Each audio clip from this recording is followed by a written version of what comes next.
बिस्मिल्लाहिर्रहमानिर्रहीम। अस्सलाम वालेकुम नाज़रीन। सक्खर में भट्टी कबीले के सरबराह सरदार इलाही बख्श भट्टी ने कराची का खुसूसी दौरा किया और वहाँ पर अपनी कौम और दीगर सियासी अमायदीन से खुसूसी मुलाकातें भी की। इस मौका पर उन्होंने हमारे नुमाइंदा खुसूसी जावेद इब्राहिम मंगी से खुसूसी तौर पर गुफ्तगू भी की। आइए देखते हैं। नाजरीन, इस वक्त हम डिस्ट्रिक्ट कोरंगी में मौजूद हैं। डिस्ट्रिक्ट कोरंगी में आज हमारे साथ सरदार इलाही बख्श साहब भट्टी मौजूद हैं। इससे पूछते हैं कि आप कोरंगी में आए और कराची में आए, आपको यहाँ कामों के हवाले से और परेशानी के पब्लिक के हवाले से आपको बेहतरी लगी या नहीं, पूछते हैं। जी सर। आदाब, मेहरबानी। तव्हांजे चैनल जी सभिनी प्रेस क्लब वारनि दोस्तनि जी वॾी मेहरबानी। असल में मेरा ताल्लुक़ कोरंगी से काफ़ी टाइम से है, क्योंकि मेरी बिरादरी यहाँ पे है। हमारे यहाँ पे बहुत दोस्त हैं यहाँ पे, तो इस हवाले से मेरा सियासी तौर पे आना जाना काफ़ी टाइम से लगा रहा है कोरंगी में। तो 2018 के इलेक्शन से पहले भी, 2018 के इलेक्शन के बाद भी हमारे प्रोग्राम भी हुए हैं और हमारे जलसे भी हुए हैं यहाँ पे कोरंगी में, चकरा गोठ में हो गए या किसी और यहाँ पे आसपास के इलाकों में।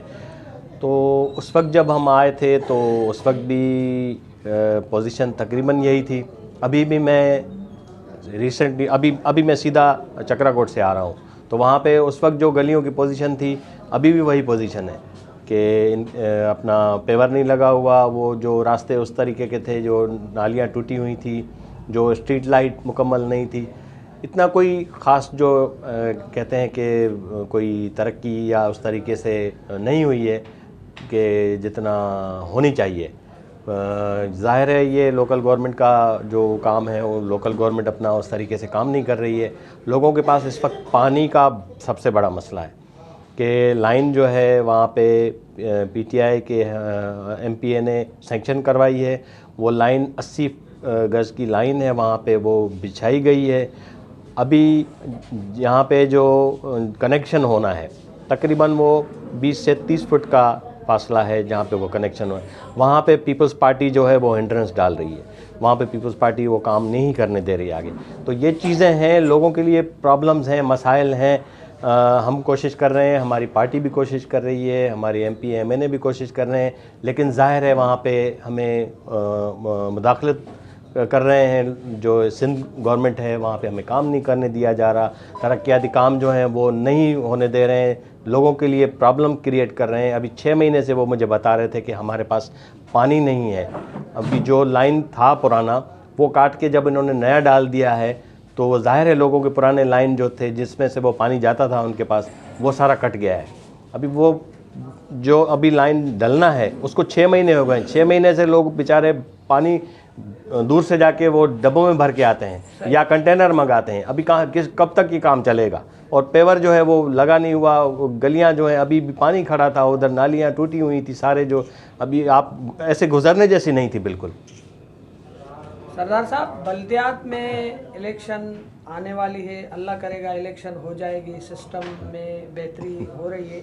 क्या आप बिरादरी की तरफ से यहाँ कराची में कोई ऐसा इत्तेहाद या अपनी बिरादरी का कोई प्लेटफॉर्म जो है उससे इलेक्शन होगी? बिल्कुल। हमारा पूरी सिंध में नेटवर्क है बिरादरियों के हवाले से। जैसे मुझे भट्टी बिरादरी सिंध का जो है वो अपना सरदार बनाया गया है, तो उसके उसी तवस्सुल से हमारी बहुत सी बिरादरियों के साथ जो है वो ताल्लुक़ हैं और उनके साथ हमारे इत्तेहाद की बातें भी चल रही हैं। और इंशाअल्लाह ताला जब इलेक्शन का माहौल जुड़ेगा तो हम बिल्कुल करेंगे और इत्तेहाद करके, और हम अपने बिरादरी और अपने भाइयों के, दूसरी बिरादरी के हमारे भाइयों के, लोगों के जो मसाइल हैं इस तरीके से हम मिलके इंशाअल्लाह ताला हल करने की पूरी कोशिश करेंगे।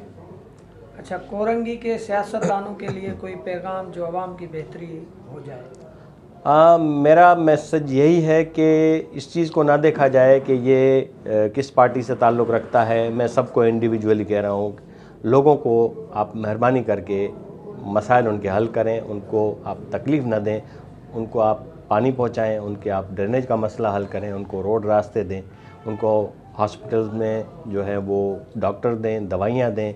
जो स्कूल हैं वहाँ पे जहाँ पे टीचर नहीं है वहाँ पे टीचर्स दें, क्योंकि हमारे यहाँ सबसे ज़्यादा जो फुकदान है मसला है वो तालीम का है। और ऊपर से जो कोरोना की वजह से इतना बड़ा गैप आ गया है, तो हमें उसके लिए और भी तैयारी करनी है, हमें ज़्यादा ज़ोर शोर से तैयारी करनी है, ख़ास करके तालीम के हवाले से, क्योंकि हमारे बच्चे जो है 1 साल से घरों में बैठ गए हैं और उनके लिए हमें बहुत कोशिश करके उनको हमें आगे लाना है। हमें लड़कियों को, हमें लड़कों को, जो सब हमारे बच्चे हैं उनको हमें तालीम के हवाले से हमें एक्स्ट्रा प्रमोशन देना है।